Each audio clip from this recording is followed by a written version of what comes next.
Hey everybody, welcome to Matt Men, your source for all things professional wrestling. I'm Andrew Zarian. I'm joined by the one-horse stallion, Rich Stambolian. I'm the one-horse gang. The one-horse gang. I miss the one-man gang. Remember one-man gang? Yeah, but what happened to him? I don't know. I think he just disappeared. He's still alive. He's still alive. I just miss Akeem. I want that gimmick in 2020. Akeem? Yeah. The what was the full name? The African Dream. Yes. Do you think they can get away with that? No, but I want to see it. I want to see it so bad. I want to see the Akeem gimmick in 2020 on WWE TV. Guys, this show is all about professional wrestling. A lot going on, obviously. AEW was phenomenal. NXT was It was okay. SmackDown last week, very boring. And Raw was Raw. So we're going to break down everything. Obviously, we're going to go through your segments, your Q&As at the end of the show, obviously, and everything else going on. But before we continue, I want to remind everybody, if you enjoy the show, you could join our Patreon, fund us on Patreon. It's a little bonus you give us for doing the show each and every week. As little as $1 per month goes a very, very long way here on the show. Rich, what did you watch this week? Everything? I watched a little bit of Raw. I watched a little bit of everything. I watched AEW. Raw was weird. It wasn't that great. I was seriously debating, I think I might just stop watching Raw for a while. Dude, it was bad. And it's why do you think it's gotten so bad? Do you think it's that because they don't know what they're doing? They don't know what it is. Is that the? I mean, there's a pay-per-view on Sunday. I want people to know that there's a pay-per-view on Sunday with one of the most insane concepts ever done by this company, where it's a Money in the Bank match where the ring and the Money in the Bank are on the roof of Titan Towers. Which will be fun to watch. I will watch the pay-per-view, and I think I don't even know why I'm calling it a pay-per-view anymore. We don't pay for these things. I will watch this, and it'll be a great time. I just think the in-between stuff, they don't know what. I just feel like they don't know what they're doing, and they're kind of scrambling, and there's all sorts of weird shit going on, especially in Florida with the COVID stuff. Yeah. It just seems really TV seems really half-assed, and it's unfortunate, because these guys are trying their best, and it's just real blah, right? Yeah, very extremely. There's 6 matches on this pay-per-view for Money in the Bank this year. Here's how this works. I don't know if you have the card in front of you, Rich, if you want to go down the card with me. I gotta pull this card up. Okay, I'll start it while you pull it up. So Money in the Bank ladder match for the Women's Championship. This is for a Women's Championship contract. It's Asuka versus Shayna Baszler versus Nia Jax versus Dana Brooke versus Lacey Evans versus Carmella. The men's Money in the Bank match is Daniel Bryan, Rey Mysterio, Aleister Black, King Corbin, Otis, Corbin, and AJ Styles. This actually looks phenomenal. that match. You got Daniel Bryan, Rey Mysterio, Aleister Black, and AJ Styles in a ladder match, essentially. And Otis. And Baron. Then you on the roof of the building. On the roof of the building. Then you have a Universal Championship match between Braun and Bray. That's gonna be fun. Okay, you're gonna have Bayley versus Tamina for the SmackDown Women's Championship. You actually have Seth Rollins and Drew McIntyre that nobody's talking about for the WWE Championship, which it should be. Oh my god, right? Then you have a fatal 4-way for the WWE SmackDown Tag Team Championship with the New Day, Miz and Morrison, the Forgotten Sons, which is so bizarre, Lucha House Party. And that should be a lot of fun in my head. And this is just it's not a knock on the guys, but in my head, I always call them the Forgotten Bums. But that's not making fun of them. It's just a funny thing. So the ladder match, by the way, is happening at the same time. And it's going to probably be at least an hour. What do you mean happening at the same time? The ladder matches are happening at the same time. Both ladder matches are happening at the same time. So they're going to be cutting between the two matches? I think so. I believe so. And it's on the roof. It's on the roof. On the roof of a building. This is according to MG Geek. He just wrote, don't forget the ladder matches are happening at the same time, so probably at least an hour. You think there's going to be crossover? I don't know. I want to see Asuka powerbomb Daniel Bryan. That would be amazing. Or So who's in the women's? Asuka, Shayna Baszler. Okay. Who's falling off the building? That's my question. Forget about everything else happening. Somebody's falling off this building. Corbin? Do they murder AJ Styles again? I think Corbin falls off the building. I think Elias gets his revenge. And I think Nia Jax is going to fall off the building. So the way that this works, Nia falling off the building is great. The way that this works, all 12 competitors, the men and the women, start at the same time on the ground floor. Okay. And they got to work their way up the corporate ladder to the roof of the building. I imagine they're just going to trash the whole building. So it's like the raid, basically. Yeah, they're going to trash the whole building. The building's going to get destroyed, and somebody's falling off that building. So if you were to ask me, AJ Styles just came back from being buried alive. Why not just make it him and give him the Undertaker gimmick going forward? He just can't die. He's already dead. You think so? You think that would be a good idea if there's like a transference of power? I would think this is Vince's Die Hard, essentially. It's his Die Hard, Judge Dredd, and the Raid. If they do it cool, it'll look awesome. Who's John McClane? Is it AJ? Is it AJ or is it it's Daniel Bryan? He's John McClane. Is he John McClane? I think Daniel Bryan's John McClane. Who's going to be? There has to be a shot of somebody in the air conditioning, the HVAC venting, in like the ducts. Yeah, in the ductwork. Somebody has to be in there. Daniel Bryan's a good pick for that. I don't know, man. I honestly think Aleister Black is going to come on top for this one. That's interesting. Let's go down the card here. Okay, who do you think takes the women's? Sure. If Nia Jax doesn't get thrown off the building, I think it's either going to be her or Asuka. Okay, you're going to put. Are we doing a watch along? You're going to do that with us? It's Mother's Day, so I don't know what your schedule is. Well, I'm going to have lunch with my mom, and then I'll watch wrestling later. Okay. I would like to attempt this. I'm just letting everybody know, to be sober during this. So I'm making a conscious effort that I'm going to be sober for this pay-per-view. I don't know how long that's going to last, but that's my conscious effort, because I don't want to melt at the end of the night. I haven't been drinking, so. Yeah, I've actually, I got to tell you, I got a little hammered yesterday. Bob came over. Oh, yeah? Bob's in the chat room, actually. Bob brought over some wine, and I guess it was that I was dieting. Jess and I, we were fine when he was there, but we had another glass of wine because he brought 3 bottles of wine. I got hammered last night. And it wasn't like a fun hammered. It was like, I'm just drunk and sleepy. You got like doozy. Yeah. So I don't know what happened. So I'm taking it easy the next couple days. So it'll be fun. Okay. All right. So women's match, Rich. Asuka, Shayna Baszler, Nia Jax, Dana Brooke, Lacey Evans, and Carmella. You're going Nia falling off the building. Yes. Yeah. 100%. I also do. Like I said last week, I also do think a helicopter is going to come into play in this. I would love a helicopter to come into play. There's going to be a helicopter situation. Yeah. New Day, Miz and Morrison, Forgotten Sons, and Lucha House Party, Fatal 4-Way. Also, by the way, we are getting the reveal of the hacker on Sunday. So this is going to play a part in something. I don't know what it's going to play a part in. It's quite possible it may play a part in the New Day match. Okay. I don't know how. You think it's 2 people, maybe? I don't know. I have no idea. And going, I don't think it makes sense for it to be Mustafa Ali. I really don't. I think that's a stupid concept. The guy could get over on his own. He doesn't need this gimmick, and this gimmick is set for a big unveil, right? Okay. So, I to be honest, the best. Imagine it's CM Punk. Well, they did have the little thing that said "Do have your attention now," right? Yeah, it did. Which was the CM Punk thing. Yeah. Listen, is now the right time to bring CM Punk back when there's no audience? Because you want that like shock, right? You want that shock reaction.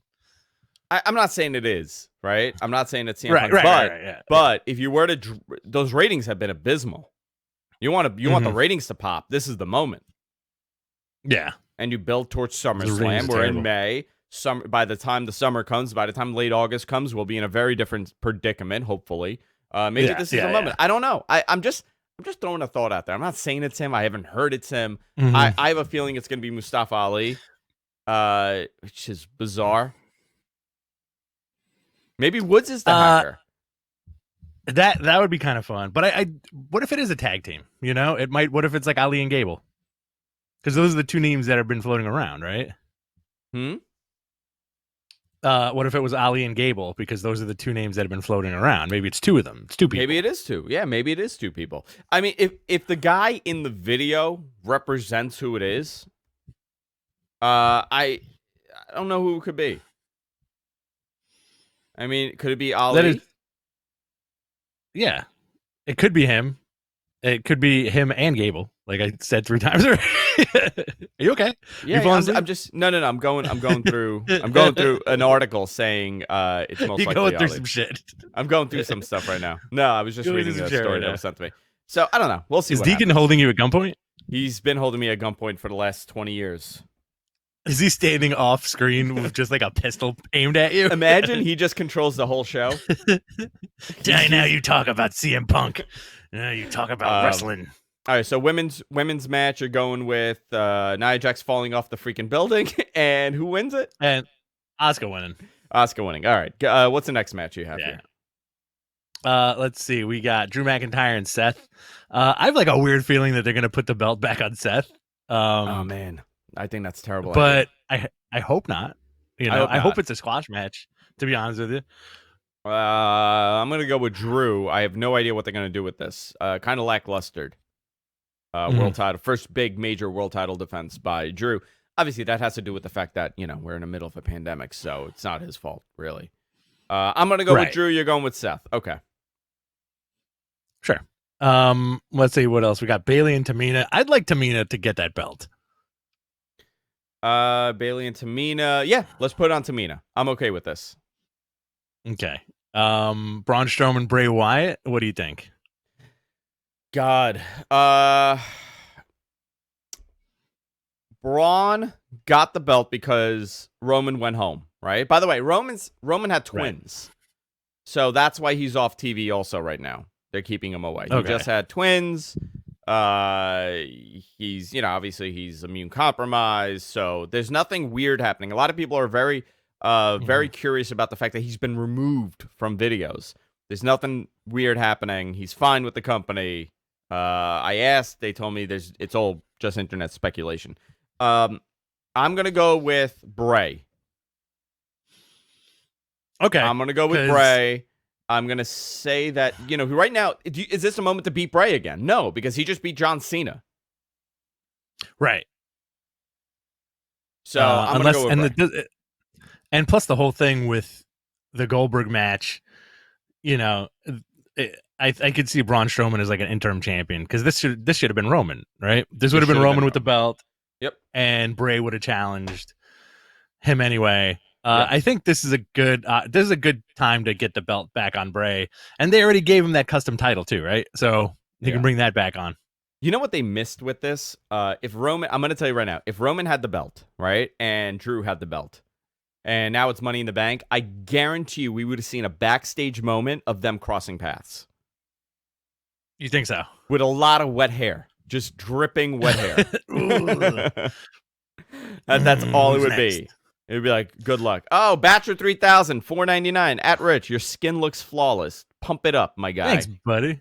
Yeah. I've been, I exfoliate. There's a little secret. Yeah, your skin does look great.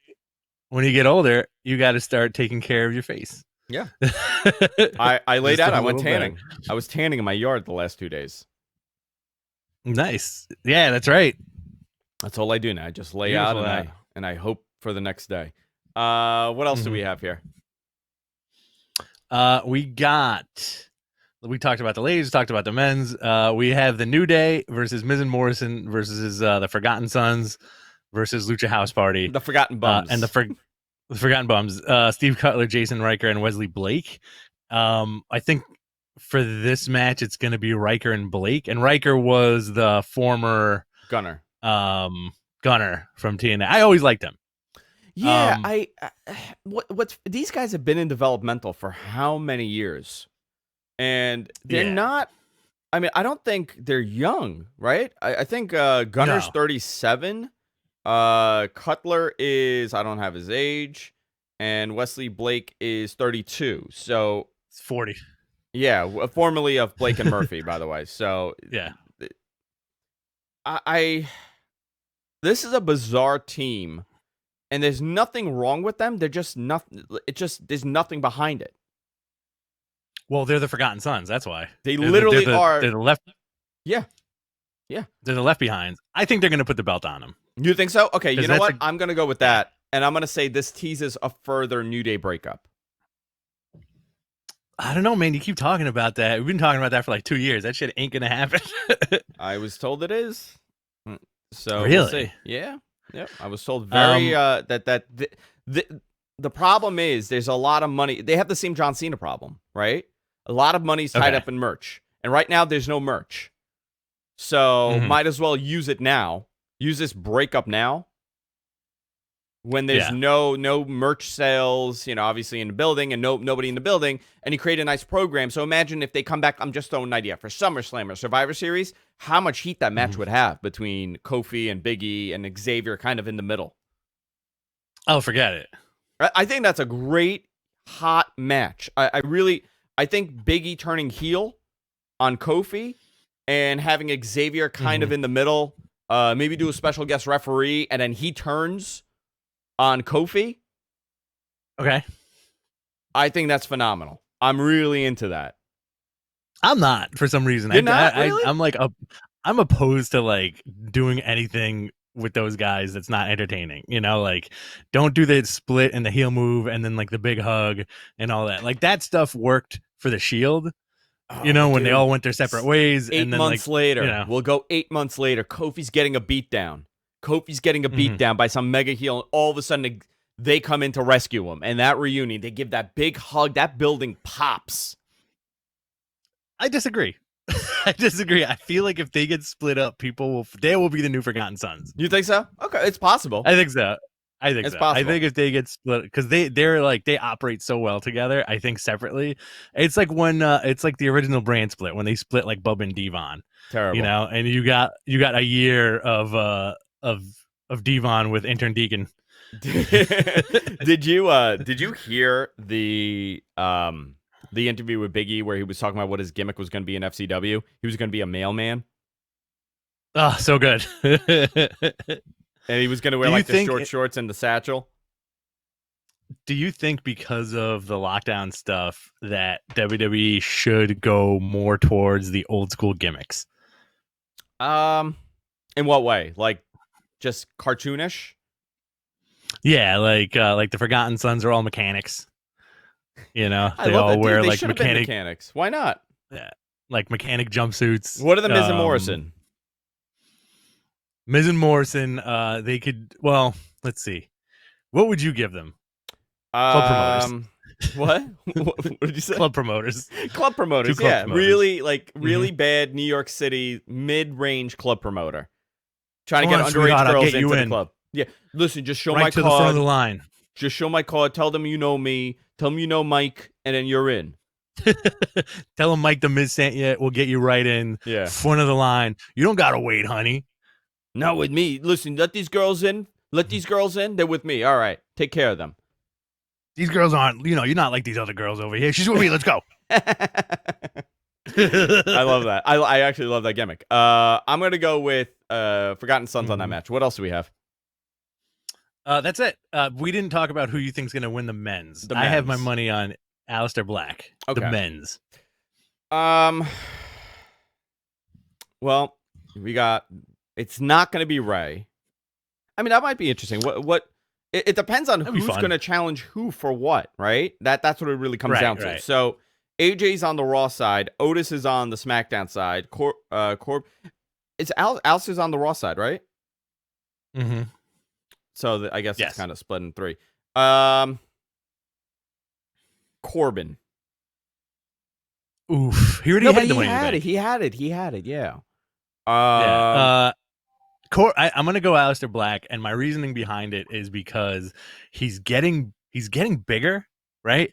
And between him and his wife and the stable that she has, I think this is a good like little bit of reward for them. Let's go with AJ. I'm gonna go with AJ. Okay. Yeah. I'm gonna go with AJ Styles. Aleister Yeah. Black. Okay, we'll see on Sunday. I'll see you on Sunday. All right, let's do. I'm gonna go with AJ. You go with Aleister Black, and I think that's it for this pay-per-view. Listen, man, It is what it is. I think they're gonna be able to do something very cool with this match. WWE has figured out one thing, and that's regular wrestling with no audience doesn't work. The total opposite of what AEW is doing. AEW, on the other hand, has done a phenomenal job on their TV of representing voice and sound and yelling and all. All that. Quite a contrast between NXT TV and AEW TV, which we'll go into 100%. Now. I really enjoyed AEW this week. I thought it was a very good show. They had a lot of people out there in the audience with the workers just to kind of make some noise and to kind of pump the place up. And I think that makes a tremendous difference when you're talking about watching wrestling. That makes a huge difference. On the other side, NXT is so stale because there's nothing going on. Who'd have thought? Mike Awesome in our chat room says, Miz and Morrison, real estate agents. You want to buy this house, bro? Listen, I got a great deal. This guy, he's an accountant. He's moving to Florida. He got a big job offer. They're only asking 1.3. I think if we offer him 1.25, you could get it. You know, the guy used to live here. He's a little skadoots in the head. We got to get rid of this house.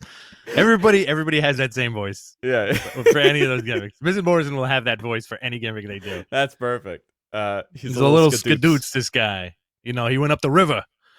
Isn't it weird how NXT at one point was like, yo, this is it. This is awesome. Yep. Like, it looks great. And then the moment shit hit the fan, it's like you said, it's perception. They don't know what they're doing.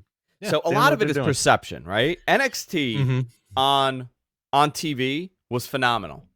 Actually, on the network. Yeah. NXT TV was always, but here was always the thing about NXT TV. There's a lot of misconceptions about NXT TV. Out of the 4 shows, 1 was stellar, 1 was okay, and 2 were duds. That's how it was every week. But because it was an hour long, it didn't expose it. Now we're kind of it's getting exposed where, you had the second hour, you put them on live TV. Now they're becoming more like WWE programming, typical WWE programming, and it's now you're going against AEW, which is the new thing.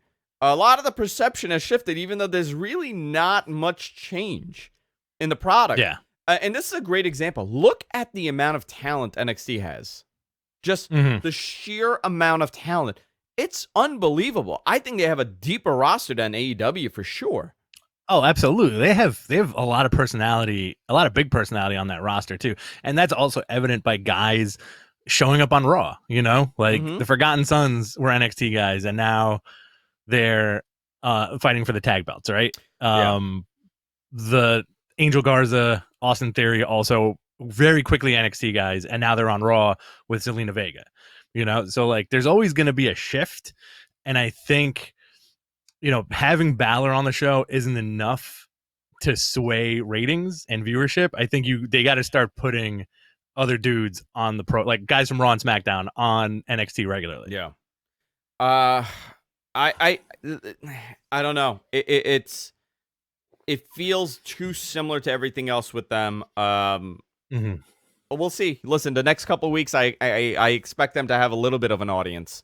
In 2 weeks, we'll start seeing them make the decision if they're going to have people in the audience or not, because Florida's kind of opening up before everybody else in the rest of the country. So I think that's going to be a positive as far as TV goes for WWE, where they're going to have a little bit of an audience. I don't know if AEW is going to follow out with that. But to be honest, I have not been affected by AEW TV as much as I have been affected by WWE programming with no audience. Okay. And I don't believe I'm being biased there. No. You know what I mean? Like, I still enjoy NXT. I'm not saying it's a bad show. It's just it's a vacuum. All the energy is sucked out of that building. Yeah. AEW, on the other hand, is making a very conscious effort to liven up whatever they're doing. And it's the kind of, go ahead. It's the opposite. It's a total opposite. It's a total opposite, and it's also not shot the same way. The verbiage isn't the same. The announcing is different. So to you, as the viewer, it's new and it's different and it's not predictable as much as It's WWE loose. is. It's fun. You can tell that the guys are having a lot of fun. That they're not held to the restrictions of their corporate overlords, and also like the promos aren't all the same. I think when you watch Raw, SmackDown, and even NXT to a certain extent, most of the promos are the exact same promo, right? Listen, and also, by the way, I'm not saying, and I want to be careful how I say this, because people take that as, well, you're saying AEW is better than I don't think AEW is better than WWE. I don't think that at all. I think WWE does many things as far as the talent, sheer amount of talent, WWE has the advantage there. The problem is, what would the established talent, right? Look at the roster for WWE. Look at the roster for NXT. The NXT roster is far deeper than AEW, and WWE is able to polish you a little bit better. That's the difference. The rawness of the talent on AEW works better. The fact that they are exposed. They are exposed as not being as polished and refined as WWE, but that's going back to what made the Attitude Era really great. That's what made ECW great. It was that it was raw, and you kind of felt connected to the brand. WWE, there's no connection. I feel zero connection to Raw when I watch it. But AEW, I could kind of connect to it because it feels like the walls are down a little bit more. Okay, I understand. That's 100% accurate too. And plus, like AEW does different things, and the different things they happen to do very well. Like, when did you think we were ever going to see like a DDT style match on American television? Oh, dude, that was awesome. That was awesome. Like, it was one of the coolest things. Like, just the golf cart, Matt Hardy driving the golf cart with Kenny sticking his hand out, hitting Sammy Guevara with it, was fantastic. And they ran him over. Guys, they ran him over, and it's these guys having fun and saying like, "What if we did this? What if we did that? Make sure the camera catches me smiling. Make sure the camera does this." And then what a great group of guys to have in your main event. And I think so shockingly, Matt Hardy and Kenny Omega make a phenomenal tag team. First of all, what a bizarre Kenny in Kenny in the AEW Revolution t-shirt, an older t-shirt with the sleeves cut off, and with just carpenter knee pads, like tiling knee pads he's wearing. He's not even wearing regular knee pads, by the way. If you watch that video, he's wearing what contractors wear when they're doing tile work on their knees. Yeah. Which I found really funny. And he's just I've never seen him in a street fight before. That also was bizarre to see. It was great. I freaking loved it. I loved how bizarre it was. How the fact that you're watching this on TV. It was ridiculous. A total shit show. And you got the transition between Unbroken Matt Hardy and Damascus during the match. Also, it's awesome. It's awesome, dude. And the end where they're just all Jericho's crew just standing there with their hands up, and they're on the football field. So you get the shot of the football stadium, and it says Inner Circle on the back. Oh, so on the field, looked freaking awesome. Jericho is like the final boss in any old video game. He had like the baseball bat yesterday. They did a really good job with these guys. And they ended it with them sticking their middle fingers out. Listen, very different. It's a very different product. And it's refreshing to see it, no matter what side you're on here. If you're pro WWE and you're not a fan of AEW, it doesn't matter. It's different. It's fresh. You can pick and choose what you want. That's the great thing about this. Very much enjoyed it. And they got a pay-per-view coming at the end of the month. Yeah, they do. Or is it Double or Nothing? Double or Nothing. Okay, because the build to that is pretty decent because they've some decent matches on the card. Let me look this up real quick. Double or Nothing. Yeah, so this was supposed to be in Vegas. It got moved, obviously. So you have, for Double or Nothing, you have a casino ladder match. I don't know if they're going to do this. The casino ladder match. They haven't announced anything for that. You have Jon Moxley versus Brody Lee for the AEW World Championship. MJF versus Jungle Boy. And Cody versus Lance Archer for the TNT Championship. That's going to be great. Yeah. So this has been I think they're giving it to Archer. I hope he does get it. I don't think Cody needs that title, but I think Lance Archer getting it and somebody beating him would be a big deal. You know, everybody needs a monster here. Did you pop when Jake dropped the snake on Brandy? Yeah, loved it. Loved it. Dude, he's so good, huh? Jake Roberts? Mm-hmm. What a it's unbelievable how in this business he's still around all these years later. Yeah. Good. I'm glad that he ended up taking care of himself and can now contribute even more, right? Yeah, I'm looking at Lance Archer right now. I like that he came out with a mask. That was the best part. Jake Roberts came out with the mask. You're looking at pictures of Lance Archer? I'm just looking at pictures of Lance Archer right now. That's all I'm doing. I think the Moxley Brody Lee thing is gonna be like a barn burner because I feel like that's one of those matches that's like a direct FU to WWE, right? Yeah, definitely. Because they worked together before, but in a very limited capacity, and I think now on a bigger stage for like the stakes being that much higher, forget it. And Brody Lee, obviously, I think he's going to get that belt at some point, you know, and that's another big FU to say like, hey, look, I am championship material, you know? Well, here's the thing about, look at Brody Lee. What do you think of his promos over the last, I mean, he's a whole different character, right? He's not this like weird sewer dweller. Right. He's articulate. He's wearing a suit. He's cutting these promos that he's never cut in his career, essentially. Or they wouldn't let him cut, right? They wouldn't let him cut. Whenever they got him on the microphone, he had to do that Southern accent, right? And this is a dude from Rochester, New York. Yeah. And granted that his character on the Indies and in WWE was a sewer dweller. He was a garbage person.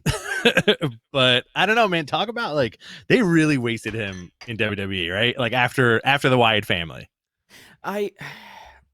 It's interesting how it's still the same, right? He's still like part of a cult. He's the leader of the cult now. He's now the leader of the cult, and it's a very different cult, but he's still in a cult. I'm curious what they do with him. Here's the other thing. Who's going to get signed next with all these possible, with all the releases? Who's the guy to go to AEW? Who's their big acquisition? The Revival. Okay, definitely the Revival. But do we see Rusev go? No. I would imagine Rusev's going to be the name. I don't think so. I don't think that dude's... I feel like that guy's not going to touch wrestling for a while. And like jump into movies or something. Yeah, take some time off. You know, he's got a beautiful house and a hot wife, and he probably has money in the bank. So, you know, he doesn't need the hassle, right? You know, the other thing is he's a product of the WWE system through and through. Right. We don't really see too many of these guys that are developed within WWE with no outside influence come in to another company. This is going to be, he's one of the first ones from that group. You know, of this new concept of, and obviously Cody was a WWE guy, but he was still his father's influence. You know, he didn't have, he had his dad's influence and the Southern Wrestling and WCW. Who's a WWE guy through and through that has now left the company that could shine somewhere else? I think it's probably Rusev is probably the first big name on that level. That had a decent push within WWE that could go somewhere else. I don't think we're this is a new untested. You know, here's another one, Zack Ryder, right? Zack Ryder's a WWE guy through and through. Sure. He didn't have exposure anywhere else. He was trained by Actually, he was the NYWC for a while. He was an indie guy, but Rusev didn't do indies. Right. Yeah. So he's I feel like he would choose something like Impact. I don't know the guy, but my gut tells me it would be something like Impact, where he's still in the States and can work a limited schedule. And I think he'd be a bigger acquisition for them as opposed to AEW? You know, do you think the guy wants to go to Japan? Probably not. No,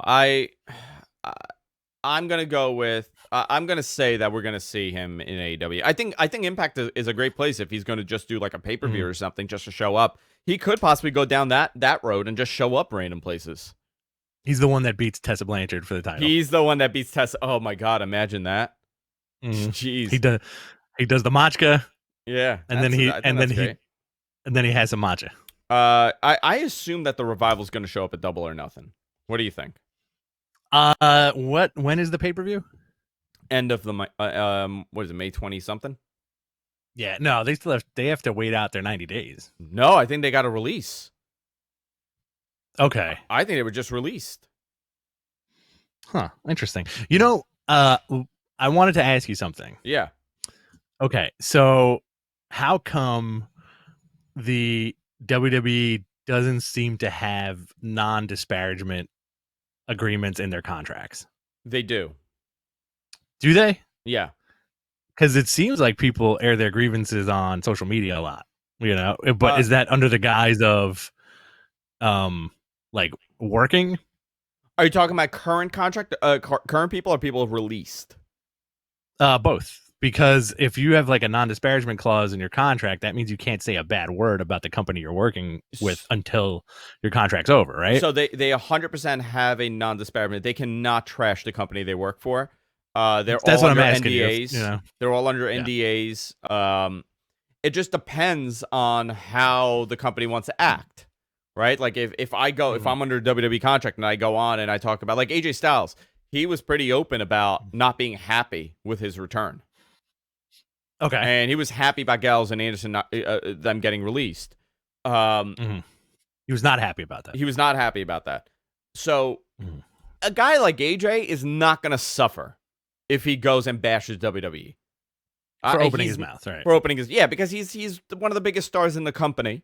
You know, top 50 all-time wrestlers of all time, probably on that list somewhere. Absolutely. He's not going to suffer from that. But you know, somebody else that's not in that position, obviously he's gonna. If he goes, they may fine him. They may do whatever. We're in a very fascinating time. I'm shocked by the Gallows and Anderson release, to be honest. Considering how that was a really, I think people don't realize that contract negotiation was not the easiest thing for them, right? For WWE, these guys were their eyes were open other places, and they threw a lot of money to them. So to release them after that WrestleMania moment, I don't know what happened there.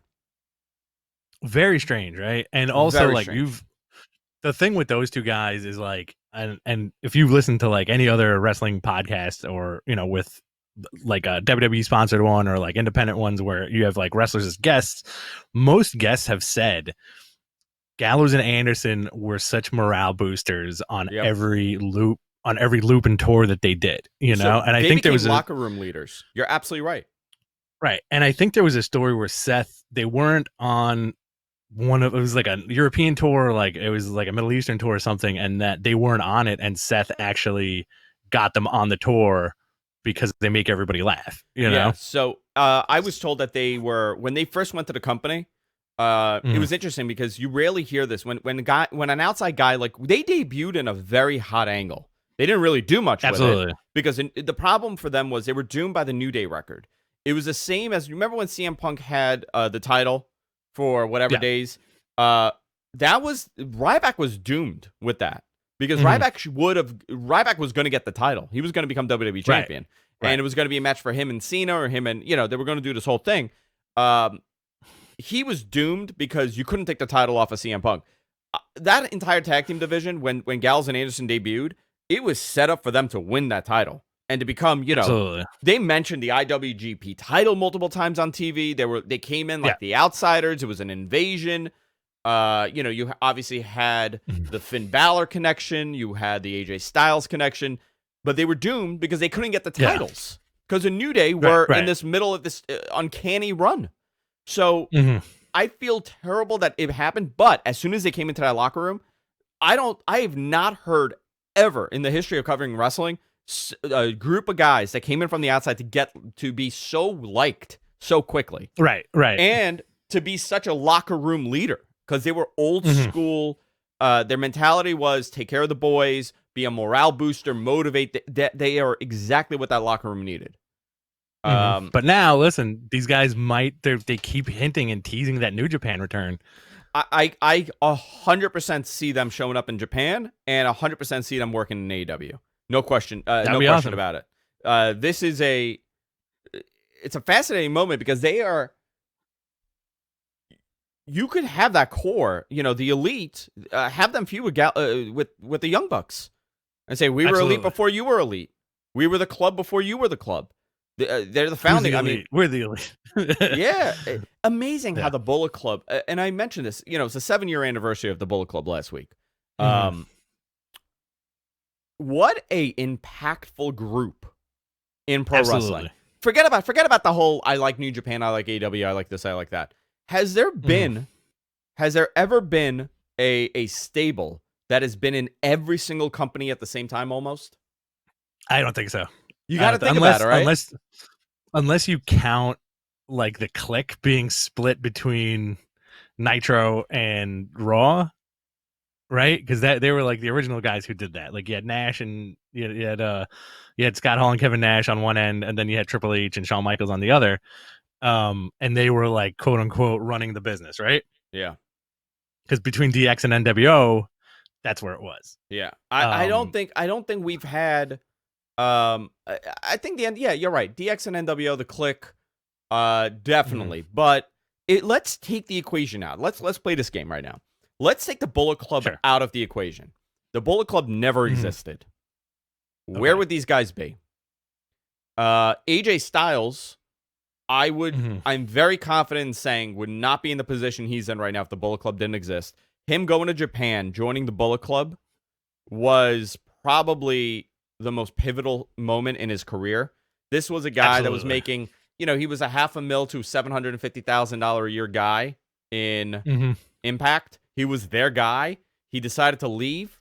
WWE had zero interest in AJ Styles. Zero. Goes to Japan, becomes the IWGP champion, puts on a clinic every single night he's out there, goes to Ring of Honor, does the whole thing, and then goes to WWE and becomes one of their biggest stars of all time. Absolutely. Pretty nuts. That career trajectory is pretty fascinating. And I remember when AJ Styles joined the Bullet Club, I was on vacation, and I remember like when we landed, I was looking at videos on my phone. I was like telling my wife about it, and she goes, "Who cares?" So, and then you look at AEW, look at WWE. They played a pivotal part. Finn Balor, Prince Devitt. Yeah. Forget it. Like all these guys, like you have, and they're still split over all these companies, right? Like you have the original Bullet Club still going strong, and the you have like Tama Tonga and Bad Luck are still like wrecking shop over there, right? Yeah. And like they have like the Bullet Club now has a good group of guys, right? I think if Gallows and Anderson come back to it, you're gonna have like that restructuring where they kick out Jado and Gato. Right? Maybe. And, like trim the fat a little bit. And then I would love to see them in AEW. That'd be awesome. But you're right. Like, I think during that weird explosion of Bullet Club, you had dudes in Ring of Honor, you had guys in WWE, and you had guys in Japan, right? Yes. Everywhere. All those locations. Here's a question for you. Does this bridge the gap between New Japan and AEW if they go to Japan and they start working more in AEW? Because that's the weird relationship right now. New Japan needs AEW at this point for a North American expansion and North American exposure.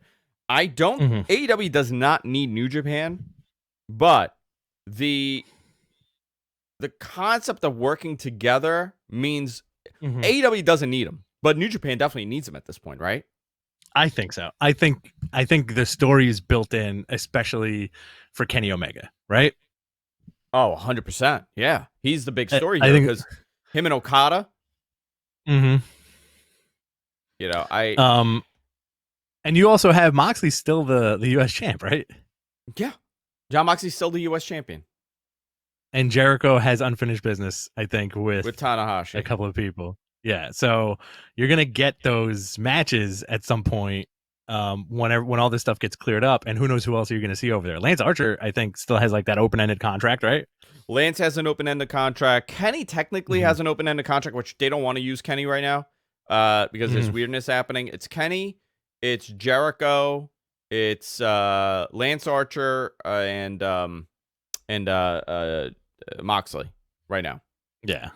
I think if you have like later on in the year, there's going to be like big reveals on AEW TV where like maybe not Okada, but like let's say like a Naito shows up, you know, or Tama Tonga shows up with Tangaloa or something like that. Yeah, listen, if you want to get this thing over, bring back the Bullet Club and, you know, Elite versus Bullet Club. Due to civil war in AEW and New Japan. That's the perfect moment to do it. Marty Scurll's another thing here, you know, in the equation. Yeah.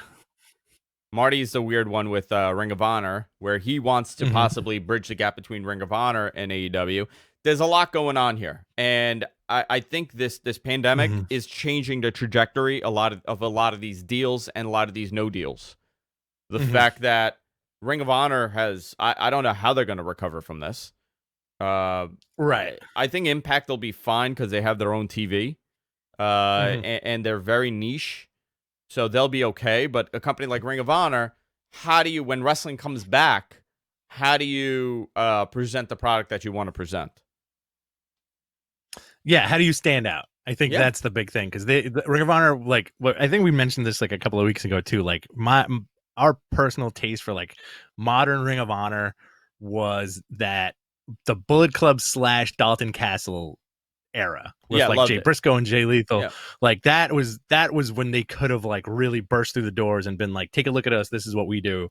But it just fizzled out from there. If they can bring it back to that level of fun with the guys they have, I think it will work very well.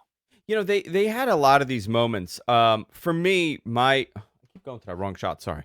For me, watching Ring of Honor, obviously the King of the Indies era was phenomenal, right? With all those guys. But if we're talking modern era, 2014, 2015, 2016 was probably Ring of Honor's peak, where they had all those guys, the Bullet Club guys, the Japan guys, all there. And they were really a really solid product. Unfortunately, they did not have the TV exposure. And they expanded, you know, their TV looked like shit for many, many years when they could have easily fixed it. They didn't. They waited too long to do it. And now really AEW has taken that position as being the working man's promotion, and I don't know in 2020 2021 where this leaves Ring of Honor. Okay, I agree with that. Same thing with like MLW, you know. Yeah, MLW. Like, who knows what's gonna happen? Great product, great wrestling. Yeah, just wrong timing. The timing is terrible for them. You know, as they're picking up momentum, all this happens. Guys, submit your questions in the chat for me and Rich. We'll do our best to answer it. Anything from AEW to Impact to old school wrestling, a question that you want answered, ask away in the chat room here on YouTube. Rich, do you want to? We got a lot. All right. We got a lot of questions right now. Okay, go right Jim Castro. Does Hulk Hogan have one last match? Maybe. One last Hulk up for sure. Absolutely. Definitely on WWE TV, and it's going to be against like whoever their big heel is at the time, right? Like Bray Wyatt, or, you know, maybe Bray Wyatt finally kills Hulkamania. Can you imagine Hulk Hogan going into that Bizarro universe, and because he's such a weirdo in his own mind, Bray Wyatt gets affected by this? Like, it takes over Bray Wyatt's world, where everything becomes the red and the yellow, and you just get Bizarro Hulk Hogan moments. I'd love that. I would love a psychological thriller match between Hogan and Bray Wyatt, where it's the Cena thing all over again, but it's Bray Wyatt dressed as all different eras of Hogan. Oh my god! Like red and yellow, Thunder Lips, NWO, the later career Hogan with the big boa. Well, you know what you could do? You could redo all those weird dungeons and what is it? Dungeon of Doom. Remember where he got Yes. transported into that weird place, and he touches the water, goes, "It's not warm." That would be a lot of fun. So Yeah, it's not hot. if, That's what he said. It's not hot. if they do a scripted match, absolutely, I could definitely see Hogan having like one last match. It just yeah, but I envision Bray gets affected, like he gets tormented. It's just Jimmy Hart laughing endlessly, just Jimmy Hart's head just floating around laughing, just like come on, Bray, baby.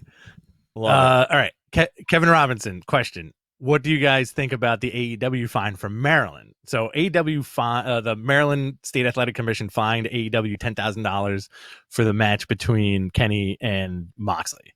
Yes, and do you know why they got fined? For the blood? No, but how it got reported. No, tell me.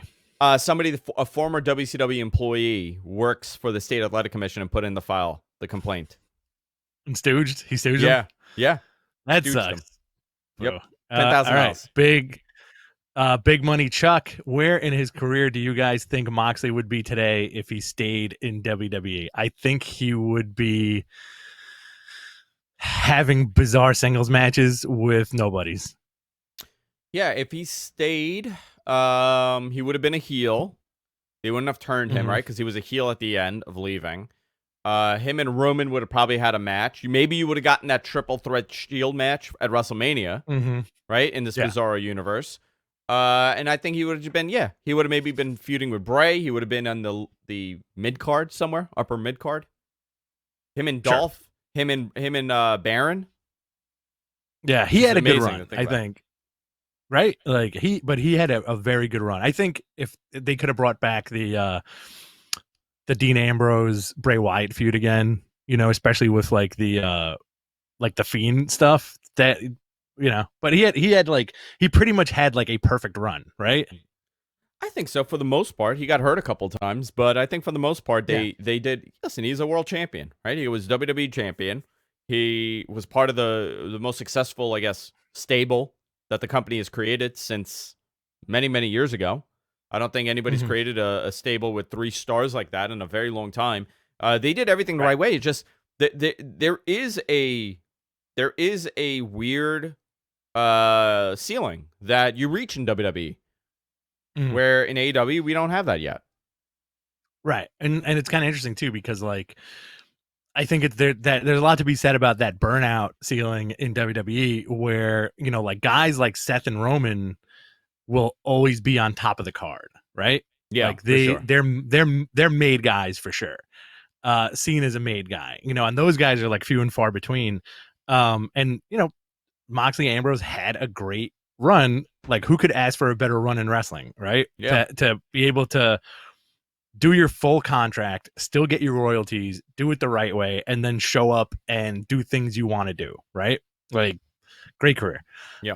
Let's see. Do you see with the last restrictions in Florida, do we see WWE and AEW start bringing in small tested fans? Yes. I'm gonna go with yes. Okay. I think they're gonna slowly open it up, have a little bit of an audience. I think for WWE it'll work better in that performance center because it's a little bit tighter. You could have a couple of people here and there just so you see some people or hear something. Forget about seeing, but you want to hear it. I anticipate if they're gonna do it, they're gonna do it in Florida within the next 2 weeks. Okay. How would AEW be different if there was no COVID and Jericho went on tour? How would AEW be different if there was no COVID? And Jericho went on tour because he had like a Fozzy tour. Yeah. I think you would be. I think he would still show up. I don't think he would have disappeared on tour. I don't think that was ever the intention that he was going to be off TV totally. I'm trying to think what the plan was. I don't think they've split from the plan other than just getting rid of that blood and guts match. That was going to be the beginning and the end of certain things, and skipping that changed a lot. I think that would have been if he did end up going on tour. I think that would have been his last match for a while, or like he probably would get like bruised and bloody and thrown out the building, and then he would come back during or when the tour's over to like big fanfare, right? Yeah. Yeah, I agree with you 100%. What would Enchanté's gimmick in AEW be? He would steal everybody's tights. I think Enchanté would be led to the ring on a leash held by Sonny Kiss. Perfect. Is he crawling or is he walking? You're kind of doing like a Finn Balor crawl. Okay. Love it. Okay, that's the one. And you have a cape on and everything. Cape. You're Enchanté's kind of dressed like Dr. Frankenfurter from Rocky Horror. Very much into this. Do you think WWE will ever get another Golden Goose within the next 5 to 7 years? Sure. Honestly, man, Killer Kross. If they just called him Cross, that would be great. His entrance was fantastic the other day. So he debuted on NXT TV. Loved it, dude. So right on that. It was an awesome entrance. Looks like a main eventer. Looks like a main eventer.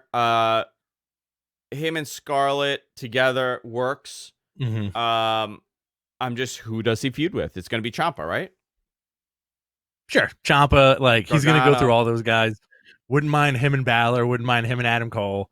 But, he could be one of their big-time players if WWE makes the right moves, right? Big dude, looks the part, good gimmick, stupid name. I don't think the Karrion Kross name is going to hold any water. They're going to have to call him just Cross, yeah. I know why they couldn't call him Killer, but... Obviously. Yeah, but Karrion Kross, I don't know. What are you going to do? They'll drop it. Crawler Cross. Crawler? Crawler, like Freddie French Cross. There you go. Just call him Freddie Cross. Like Freddie Japan. Yeah, Freddie Japan. What would have happened if Kenny Omega signed with WWE in 2019?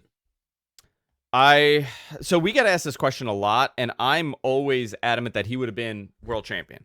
I think they would have put the title on him immediately, or he would have been in a world title picture. I see him feuding with Styles, with Rollins, with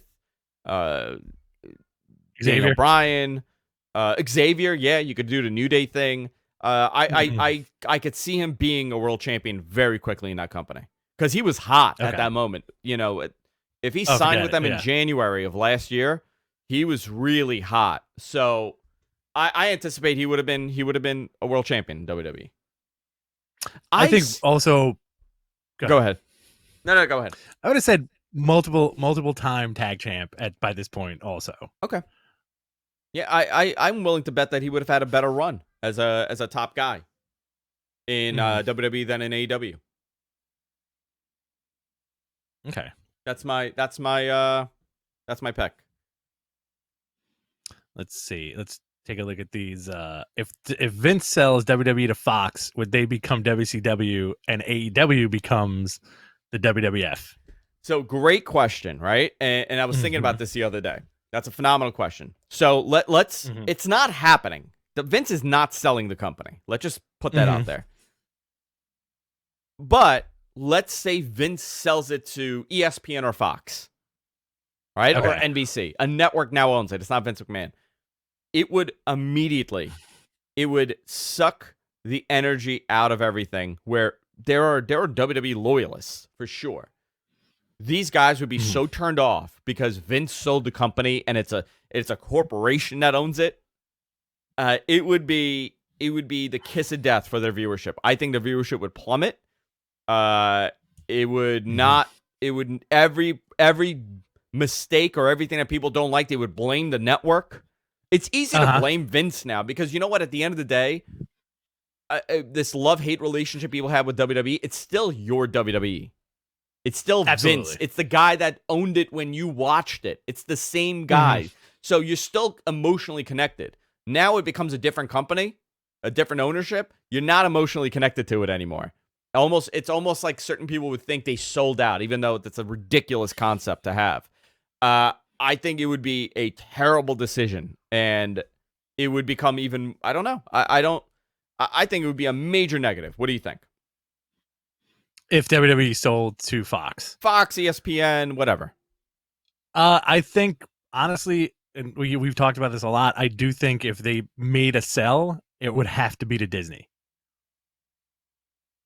It would have to be Disney. Okay, yeah, obviously. And then, listen, the cool thing there, right, is that you quite possibly could get The Undertaker in the Avengers.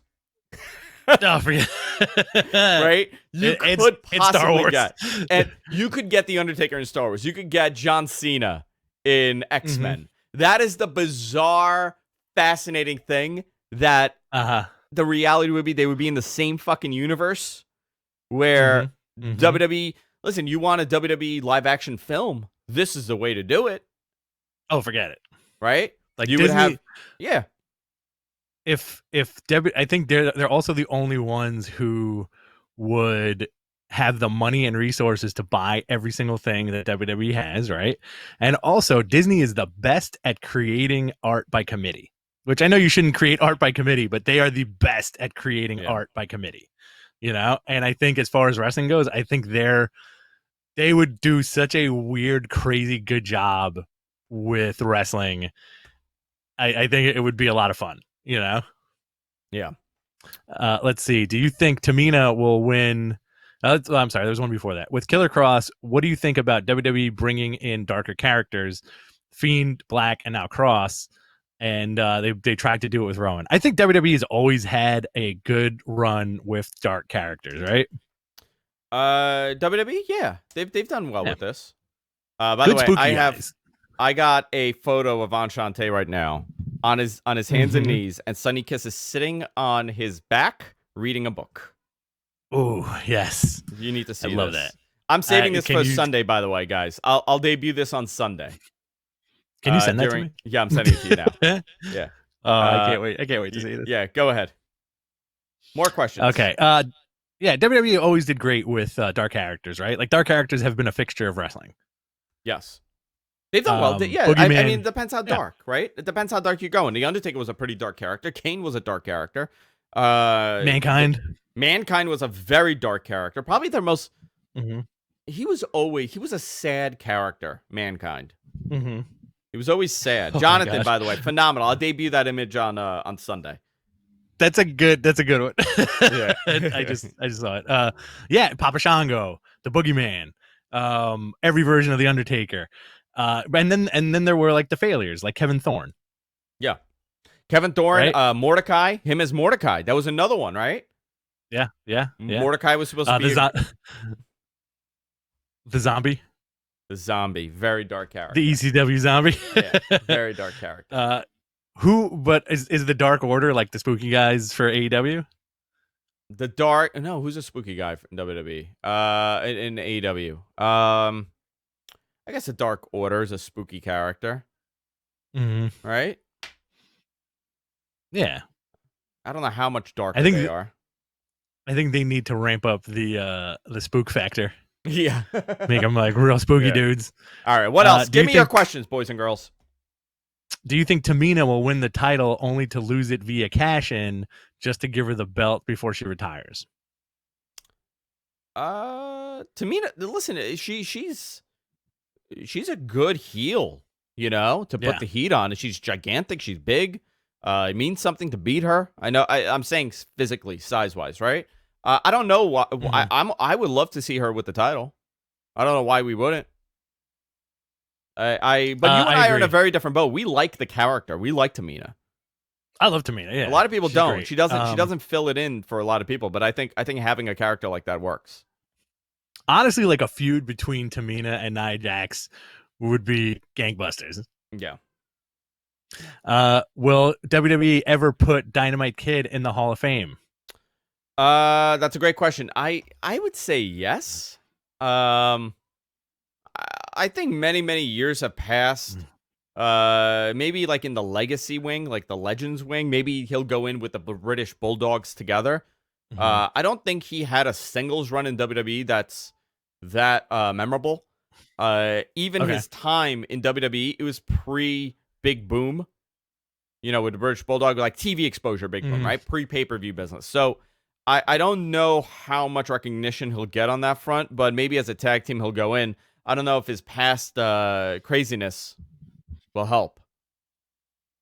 Okay. Sure. Yeah. Let's see. If Vince does sell and let's say Ted Turner buys WWE, would it be rebranded as WCW? I don't think so. Ted Turner's not going to buy under no circumstance. He's not doing well at all, Ted. I believe he has a very serious medical condition. Kyle asks, podcasting question, how are you guys talking right now with our mouth? With over our Skype mouths. or Zoom? Over Skype or Zoom, or maybe something different. I'll field this one. Yeah, go ahead. Andrew has little crystals that he fills with energy, and he mailed a couple to me. So I put the crystals in my mouth, I chew them, and that's how we're able to talk to each other. Yeah, he puts a little bit of his podcasting soul into these crystals. Now, what are we using? So we use vMix. So in the studio here, we have multiple cameras. Normally, Rich is in the studio with me. If this is the first time you're watching, he sits. I don't have the camera there, but he sits where one of these shots would be. So we have one shot here. So Rich is here, and then we have a guest shot here that I haven't set up. It's a disaster, but normally we use. They fallen over Hogan. Yeah. So we have DSLR cameras and we have Sony cameras. We use vMix to bring in the video. We have a pretty decent video production system here. We use this software called vMix to do it, and they have an IP-based system called vMix Call. So you could call remotely, and it goes right within vMix, so it's great. Rich is in his house, and I'm in mine, and we're doing this within one software. We're not using Skype or Zoom. Yeah, and this is actually pretty seamless and pretty flawless, and it works very well, Yeah. Surprisingly. Sometimes the internet's a little weird, but it's been working. You guys have been tuning in. Yeah. Jason asks, been watching older stuff. Do you have an all-time favorite pay-per-view? Yes. You tell me yours first. Well, you go with yours. Or you want time? I don't know. Like, is it like one specific pay-per-view, or give me your top three? My favorite. Ooh, okay. But this don't one's go hard. modern era. Not modern era. Forget about the modern era. Go. What's the modern era though? I would go 2011 on. I wouldn't pick. Let's go older than 2011. Royal Rumble 2000. Okay. That one sticks out for me. I think WrestleMania 17. Okay. Right? And oof, I don't know. That's a tough one.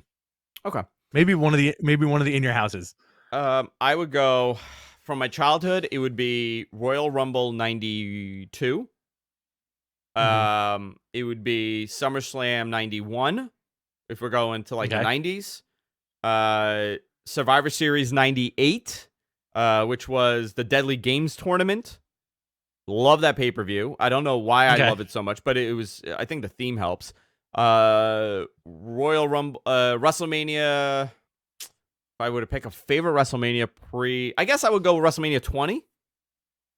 Really enjoyed that because I was there, so I really liked it. Favorite ECW pay-per-view, Heatwave 98. I would say that's my favorite ECW pay-per-view. Favorite WCW pay-per-view. I guess Uncensored. Which one was the one that Sting came back? Ooh. Was it Uncensored or was it Starrcade? Starrcade, okay. Yeah, Starrcade 98, 97, whatever that one was. I can't remember the year. Modern era pay-per-view, probably WrestleMania 30. Right? Okay. That's a Daniel good one. Bryan. Yeah, Daniel Bryan. That was tremendous. CM Punk Undertaker. Did we get CM Punk Undertaker at that one? We did. Or was that Brock Lesnar Undertaker? No. It was that was Brock Lesnar Undertaker. Yeah, the year before was CM Punk. I thought that was a great pay-per-view. And I'm going to say, if we're going current pay-per-views, I am going to say, and this is going to be very controversial, this year's Royal Rumble match is the best Royal Rumble match ever. I put this one ahead. It finally surpassed for me. And this is, people are going to think I'm nuts. This year's Rumble was better than 92. Ooh, that is nuts. This was definitely, I think, top 3 Rumbles of all time. Because it made sense. The whole thing made sense. It was built perfectly.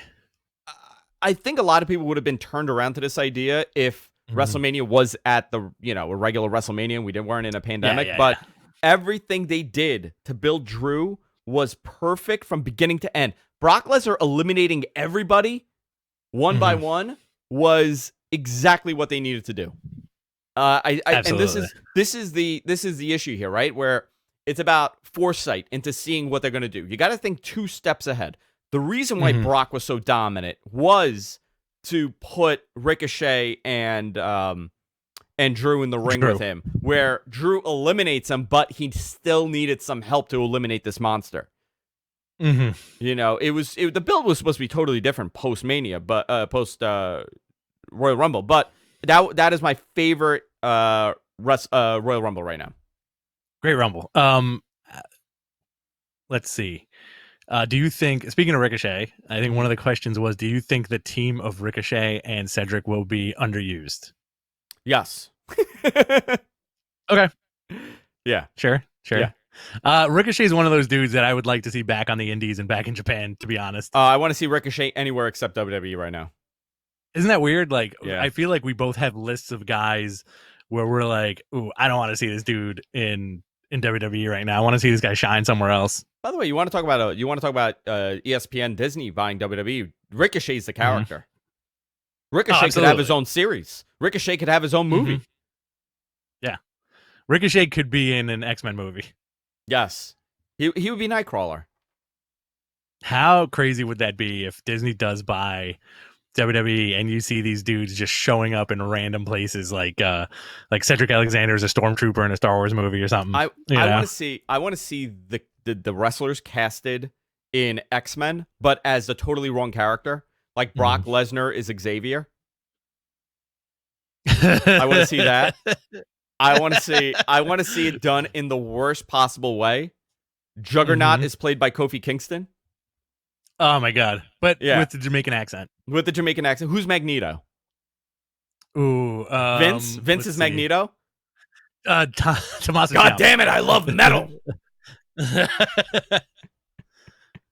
be fun, man. Yeah. I want to see Stephanie McMahon is Jean Grey. Triple H is Cyclops. Ooh. That'd be great. Who's Wolverine? The cartoons are Gargano. Gargano's Wolverine. Shawn Michaels. Make Shawn Michaels Wolverine. Shawn Michaels is Wolverine. Let's see. What do we got here? I think we're done. Let me see. Not a question. W should bring back the King of the Ring in the same format as the New Japan G1. I love that idea, Kyle. Dynamite Kid had a great run. We saw that.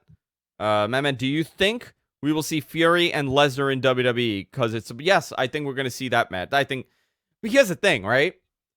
Fury has a very big stock. So do you have him lose to Brock Lesnar immediately? I don't know, but I think we'll see that. I think that's definitely being played.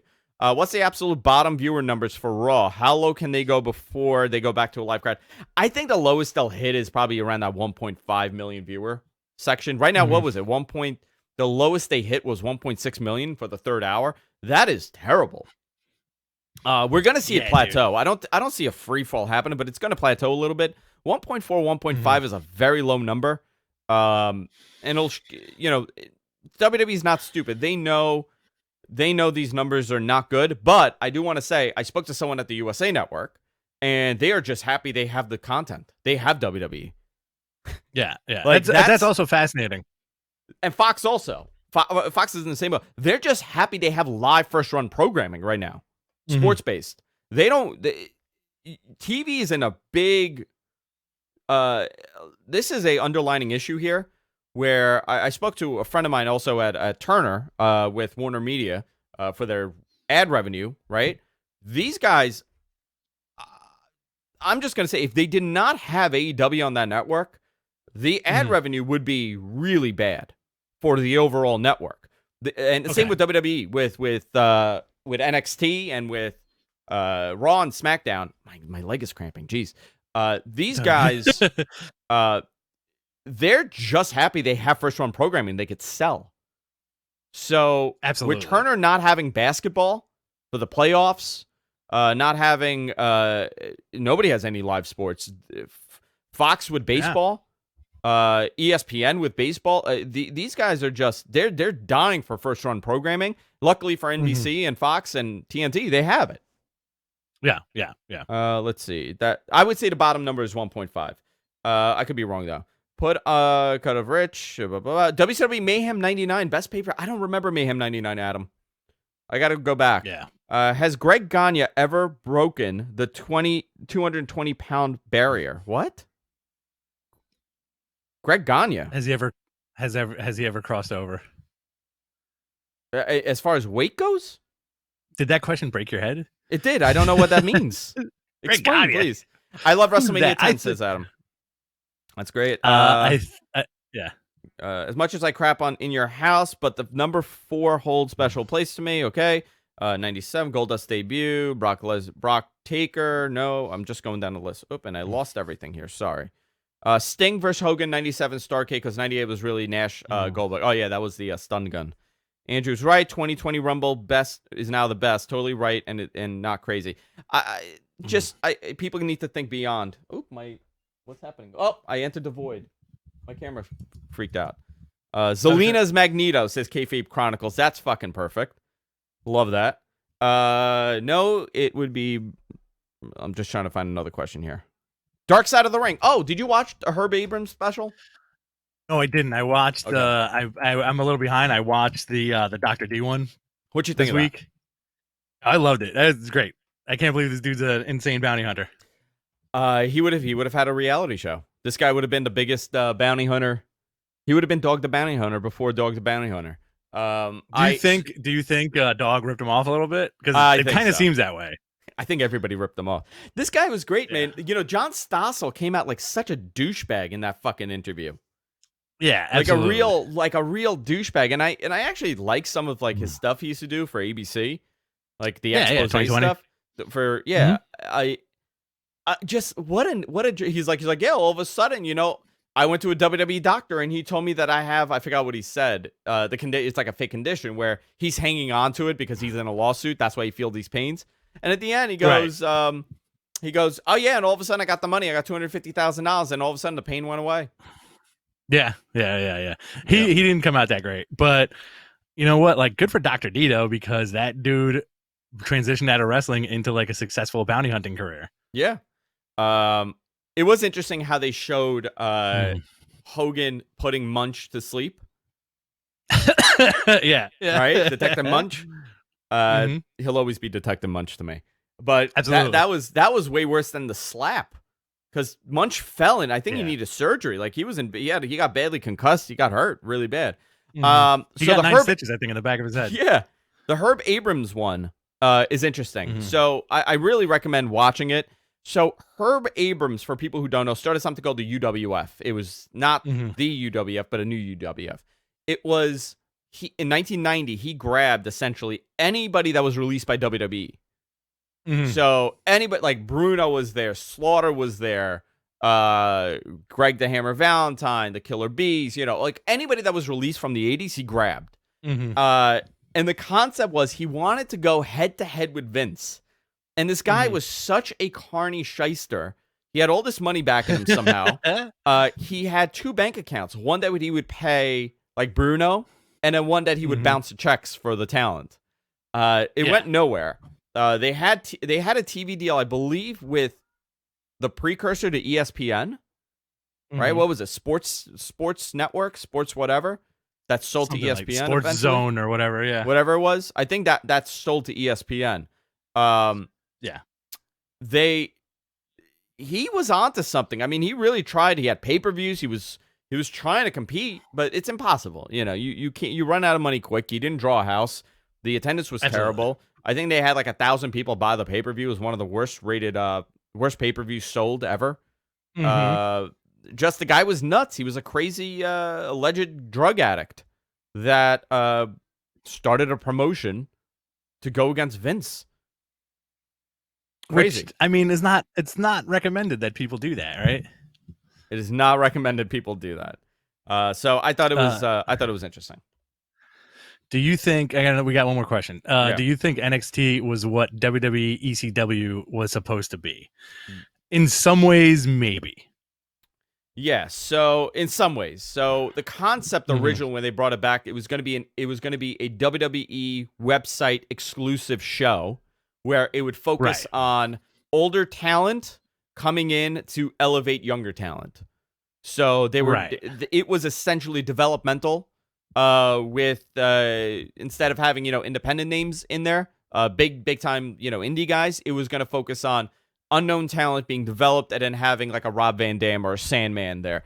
They attempted it. Paul Heyman's vision was very different than what ended up happening with ECW. But it's exactly what it was. It ended up turning into NXT essentially. Yeah, which was like the reality, quote unquote, reality show that morphed into the NXT we have now. Yeah. Armando, what other awesome podcasts do you guys recommend listening to for wrestling conversations? Rich, what do you have? Do you have anything? Jericho's. I like Jericho's. You like Jericho's podcast?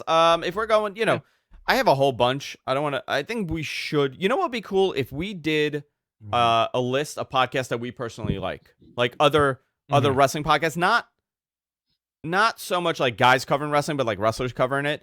I really like Conrad's stuff. I got to tell you, he's an utter pro inside and outside, like just dealing with him that we've dealt with him. Just a real sweetheart of a guy. We've had him on the show. He's great. Conrad's stuff with Bruce and Eric. Great. I absolutely love that. Jericho stuff is good. I got a list of other podcasts that I listen to. I'll put a list together. And do something. The AEW Unrestricted podcast is very good too. Yeah, with Shivani and the referee. I forgot her name. Bill has one last question for you, Rich. Rich, are you free from the mob now, or are you still on the run? Still on the run. Okay, still on the run. I'm in my bunker right now. Andrew still didn't pay these guys off. No, I'm having trouble, man. They don't care that there's a pandemic. I was on a monthly payment. I asked them, can I be furloughed? Can I furlough the payment? They said no. They hired Deacon to point a gun at you every time we do a show now, though. Yeah. Mark with another question. Dude, don't be sorry. I love this. It's a Q&A segment. This is great. Sorry to ask so much, but be sorry, Mark. But will this year's Hall of Fame class be pushed to next year given the ceremony? No, they're doing the Hall of Fame this year. 100% they're doing the Hall of Fame. There's no question about it. Right? Dude, Muda's going in the Hall of Fame. So ridiculous. They, you mean Liger? No, Liger. I'm so sorry.